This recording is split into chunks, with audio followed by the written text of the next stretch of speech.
সম্মানিত মৎস্য চাষী ভাইরা, আসসালামু আলাইকুম।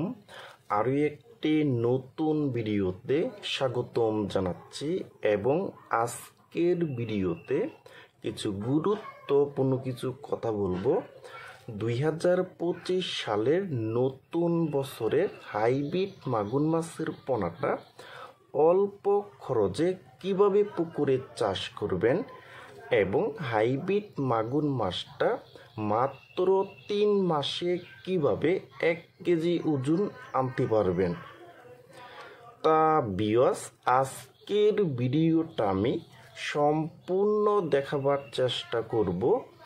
আর আমাদের ভিডিও যদি ভালো হয় এবং ভালো লাগে তাহলে আমাদের ইউটিউব চ্যানেলটা সাবস্ক্রাইব করে রাখবেন পরবর্তীতে নতুন নতুন ভিডিও পাওয়ার জন্য। সম্মানিত মৎস্য খামারি ভাইরা, আজকে আমি আপনাদের মাঝে নিয়ে আসলাম 2025 সালের অরিজিনাল চকলেট কালারের হাইব্রিড মাগুর মাছের পোনা। দেখেন ভিউয়ার্স, এই মাছটার সাইজ হলো পুরা 2 ইঞ্চি সাইজের পোনা এবং এই হাইব্রিড মাগুর মাছটা কিন্তু 1 কেজিতে হবে 600 পিস। 600 পিসে 1 কেজি হবে। দেখেন ভিউয়ার্স, এখন আমরা কথা বলবো অল্প খরচে এই হাইব্রিড মাগুর মাছটা আপনারা কিভাবে পুকুরে চাষ করবেন।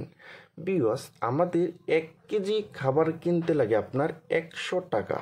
সরিষা খোলের যে দানাটা আছে এবং নারিশ, এইগুলি খাবার কিনতে লাগে কিন্তু 70 টাকা অথবা 80 টাকা কেজি কিন্তু। তো ভিউয়ার্স, আপনারা কিন্তু এই খাবারটা না কিনে কিন্তু আপনারা বিনা খরচে কিন্তু এই হাইব্রিড মাগুর মাছটা কিন্তু পুকুরে চাষ করতে পারবেন। বিনা খরচ বলতে কিন্তু এই হাইব্রিড মাগুর মাছের কিন্তু প্রধান খাবার দিতে হবে মুরগির নাড়ি বুড়ি এবং মুরগির বিষটা, এবং মরা মুরগিটাও কিন্তু আপনারা এই হাইব্রিড মাগুর মাছকে খাওয়াইতে পারবেন। এর পাশাপাশি খাবার দিতে পারবেন শুটকির গুঁড়া অথবা যে গরুর যে গোবরটা যে আছে, শুকনা গোবর অথবা বীজা গোবরটাও কিন্তু এই হাইব্রিড মাগুর মাছকে খাওয়াইতে পারবেন। দেখেন ভিউয়ার্স, আর এই হাইব্রিড মাগুর মাছটা কিন্তু মাত্র 3 মাসে কিন্তু 1 কেজি করা সম্ভব। দেখেন ভিউয়ার্স, প্রতিটি মাছের কালার কিন্তু একদম অরিজিনাল চকলেট কালারের মতো। দেখেন ভিউয়ার্স, আর আপনারা যারা ভালো মানের হাইব্রিড মাগুর মাছের পোনা খুঁজতেছেন, কোনো জায়গায় পাচ্ছেন না, তারা আমাদের স্ক্রিনে অথবা ইনবক্সের নাম্বারে যোগাযোগ করে আমাদের কাছ থেকে নিতে পারবেন। দেখেন ভিউয়ার্স, প্রতিটি মাছের সাইজ কিন্তু 2 ইঞ্চি। দেখেন ভিউয়ার্স,